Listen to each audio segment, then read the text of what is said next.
berubah menjadi batu?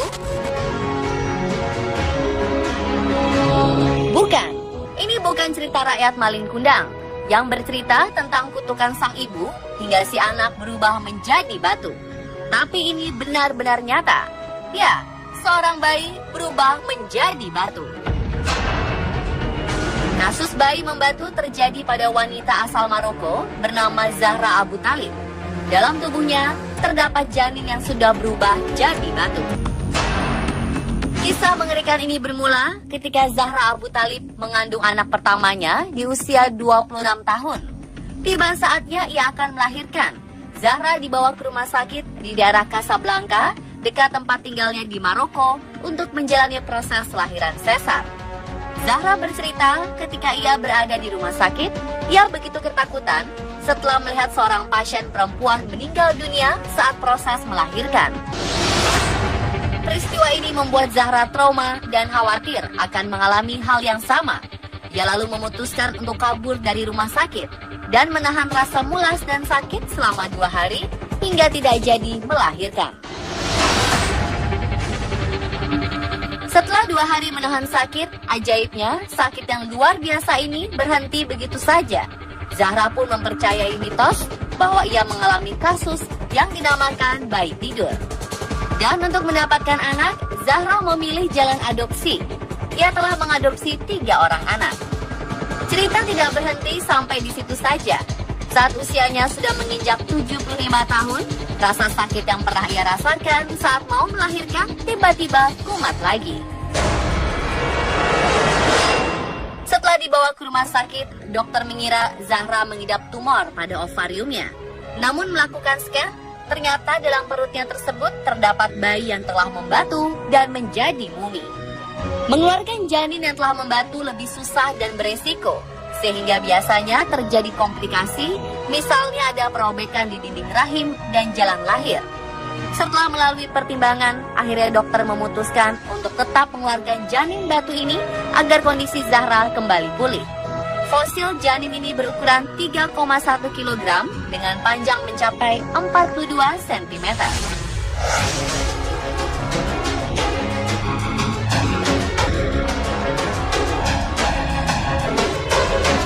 Peristiwa bayi menjadi batu tak hanya terjadi pada Zahra Abu Talib. Dalam kurun waktu 400 tahun, sekitar 300 wanita lainnya di dunia juga mengalaminya. Contoh lainnya dialami oleh wanita berusia 92 tahun di Chili. Di dalam perut nenek ini terdapat bayi yang tak dilahirkan dan diperkirakan telah berusia 50 tahun dalam perutnya. Bedanya dengan Zahra Abu Talib, nenek ini mengaku tidak pernah menyadari kalau ia sedang hamil. Bayi naas tersebut harus menemui ajalnya dengan meringkuk kaku serta membatu.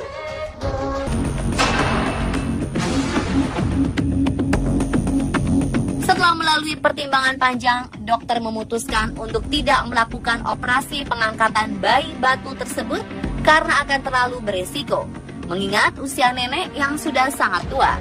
Si nenek pulang tanpa mendapat pengobatan. Kasus serupa juga pernah terjadi di Indonesia, tepatnya di daerah Jambi. Awal Maret 2017 lalu, perempuan yang diketahui sudah berumur 60 tahun mengandung hingga puluhan tahun. Namun anehnya, sang ibu tidak sadar bila dirinya sedang mengandung sang bayi. Peristiwa langka ini diketahui setelah sang ibu memeriksakan diri ke dokter. Saat dicek, barulah diketahui bahwa perempuan asal Kabupaten Tanjung Jabung Timur ini tengah mengandung, namun bayinya tersebut telah membatu. Diperkirakan usia kandungannya sudah berusia 37 tahun. Sayang, sang buah hati telah tiada. Ia telah lama meninggal dunia di dalam perut sang ibu. Bayi yang menjadi batu ini telah diangkat melalui proses operasi.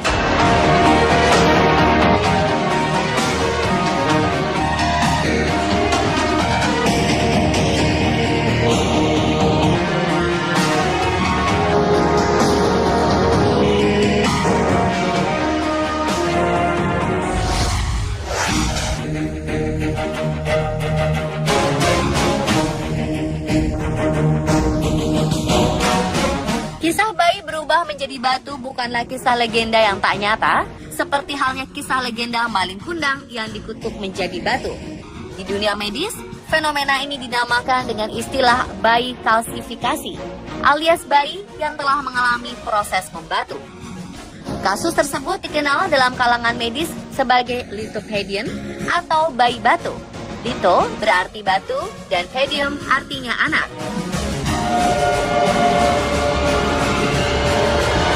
Dokter spesialis kandungan dari Rumah Sakit Bersalin di Jakarta, Dr. Musa menjelaskan bahwa sebenarnya bayi berubah menjadi batu adalah hal normal dalam reaksi pertahanan tubuh akibat kematian janin. Karena itulah proses kehamilannya pun terhenti dan akhirnya janin di dalam tubuhnya mengalami proses pengapuran. Untuk menghindarkan tubuh ibu dari infeksi sebab busuknya organ sang janin, ia mengalami kalsifikasi atau berubah menjadi batu. Jadi sebetulnya lithopedion itu adalah janin itu sendiri yang kemudian prosesnya karena meninggal. Kalau kecil dia akan diserap kembali oleh tubuh, diresorpsi namanya. Tapi kalau gede, sudah besar, diresorpsi pun tidak akan habis sehingga tertinggallah yang namanya janin tadi. Kemudian dia akan membentuk semacam bungkus yang namanya pengkapuran, kalsifikasi, dan kemudian mengeras. Tujuannya sebetulnya mekanisme untuk tubuh sendiri supaya tidak terjadi infeksi. Nah, pengerasan itu sendiri kemudian disebut dengan lithopedion. Dr. Musa menyebutkan, kasus seperti ini biasanya terjadi pada kehamilan yang tidak disadari, atau biasanya sang ibu tidak melakukan pemeriksaan ke dokter kandungan. Begitu mengetahui dirinya tidak menstruasi beberapa bulan. Akhirnya baru ketahuan setelah sekian lama saat perutnya merasakan sakit yang sangat hebat. Kemudian lithopedion itu terjadi, itu kan ceritanya lama. Satu, yang bersangkutan tidak melakukan pemeriksaan kepada dokter. Ketahuannya setelah sakit yang luar biasa baru dilihat, baru ada itu kan. Kalau sekarang kemungkinannya untuk terjadi seperti itu kecil. Kenapa? Sebentar-sebentar kita melakukan pemeriksaan dengan USG. Sehingga begitu janin 8 minggu tidak berkembang, detak jantungnya berhenti, sudah terdeteksi. Jadi tidak akan sempat untuk terjadi lithopedion tadi, kecuali di tempat terpencil, kemudian dia tidak melakukan pemeriksaan USG, ya kemungkinan masih bisa terjadi. Berbeda dengan kasus Zahra Abu Thalib, dia tahu kalau dirinya tengah hamil, namun memilih untuk menahan proses lahiran dan menyimpan bayi di kandungannya selama bertahun-tahun.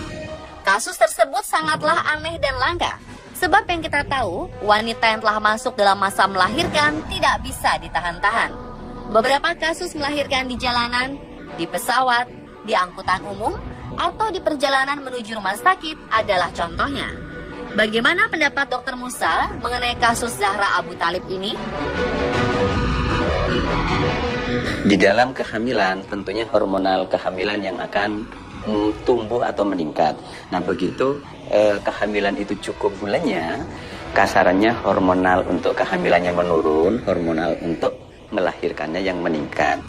Sehingga begitu cukup bulan, proses persalinannya akan timbul dengan sendirinya. Tapi ada orang-orang tertentu yang hormonal yang merangsang untuk timbulnya kontraksi supaya melahirkan itu tidak timbul-timbul. Oleh karena itu kalau tidak timbul, ditimbulkan. Jadi artinya kalau proses berjalan terus kemudian kita menahan supaya tidak berjalan, nggak bisa. Diakui oleh Dr. Musa, cukup banyak ibu yang tak menyadari janinnya sudah meninggal, bahkan janinnya membatu atau mengeras. Hal ini terjadi karena kurang pekanya sang ibu, terlebih lagi karena tak ada reaksi penolakan pada tubuhnya. Merasakan mual-mual pun juga tidak bisa dipastikan hamil kalau tidak memeriksakan diri. Ya, sebetulnya kalau kehamilan itu ada dua tanda, subjektif sama objektif. Kalau subjektif itu merasa tidak haid, bisa orang itu merasa hamil sehingga timbul mual segala macam. Tapi kalau objektif tentunya pertama tidak haid, kemudian dilakukan pemeriksaan semacam tes kencing. Nah, kalau tes kencingnya positif, pasti itu akan dinyatakan hamil. Kalau ditambah lagi dengan pemeriksaan USG, di situ akan terlihat buah konsepsi pasti dia akan dinyatakan hamil. Tapi memang belum tentu orang hamil itu mempunyai keluhan. Tidak semua orang, artinya mual dan muntah tadi belum tentu, sifatnya individual. Jadi tidak berarti orang mual, muntah bisa dipastikan, diartikan bahwa itu hamil, tidak. Bahkan tidak menstruasi atau terlambat menstruasi juga tidak bisa dipastikan hamil. Kalau misalnya orang tidak menstruasi, bisa saja karena gangguan hormonal sehingga keseimbangannya terganggu sehingga dia tidak haid, tidak menstruasi, tapi tidak hamil, bisa saja.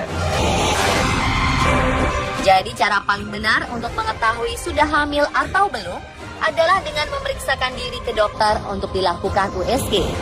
Begitu pula dengan tanda-tanda kematian janin di kandungan. Janin tidak bergerak, detak jantung menghilang, kram atau sakit perut, semuanya hanya dapat diketahui dengan melalui pemeriksaan USG. Mendengar kesimpulan dari Dr. Musa, berarti kita semua tidak perlu khawatir akan kasus bayi membatu atau berubah menjadi mumi dengan memeriksakan diri Anda ke dokter secara rutin. Dan pemirsa, itulah tadi penjelasan mendalam mengenai bayi batu versi on the spot. Semoga menambah pengetahuan kita ya.